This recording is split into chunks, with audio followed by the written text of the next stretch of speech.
The concept of 8 dies 8008 by L. Ron Hubbard can be critically interpreted by some as a covert guide to unaliving oneself due to the nature of its teachings around exteriorization and the rejection of the meshed universe, matter, energy, space, and time. Here's how this interpretation might be framed. 1. Rejection of the physical world, meshed universe. In 8008, Hubbard suggests that the meshed universe, which includes the body and the material world, is a source of limitations on the spiritual being, the theta. He teaches that the path to true spiritual freedom is for a person to disconnect from the meshed universe. The meshed universe is presented as something to rise above, and by disconnecting from it, a theta becomes powerful and free. This could imply that one's physical body is merely a vessel trapping the theta, and full freedom is only achieved by abandoning attachment to the material world altogether. 2. Exteriorization. Hubbard promotes the concept of exteriorization, which is essentially the belief that a theta can leave the body and exist independently of it. This state is described as one in which the theta is no longer confined by the physical body and, by extension, no longer limited by the physical constraints of the meshed universe.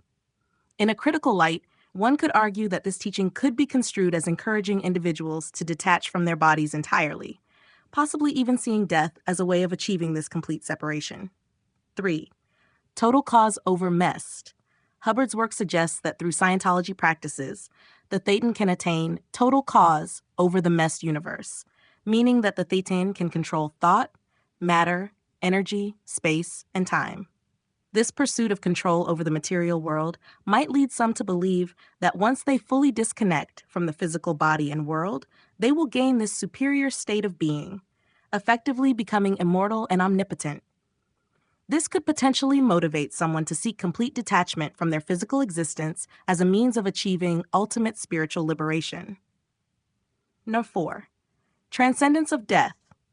In Scientology, death is not seen as an end but as part of the cycle of reincarnation, where the theta is believed to live on beyond the body. This could reinforce the belief that the physical body is disposable and that one's true existence is spiritual. If taken to an extreme, this doctrine could lead someone to view death not as a tragedy, but as an escape from the limitations of the body and the meshed universe, thus encouraging an unhealthy view of mortality. 5. Covert messaging. Critics might argue that 8008 contains covert messaging because it doesn't explicitly advocate for unaliving oneself, but instead frames detachment from the physical world as a positive, desirable goal. The steps toward exteriorization and spiritual empowerment might appear on the surface to be about achieving spiritual freedom, but at their core, they could be interpreted as devaluing the importance of physical life. The emphasis on transcending the body could indirectly encourage followers to reject their physical existence. In summary, while 8008 is not an overt guide to unaliving oneself, some critics interpret it as covertly promoting this idea by framing the meshed universe and the physical body as barriers to true spiritual freedom.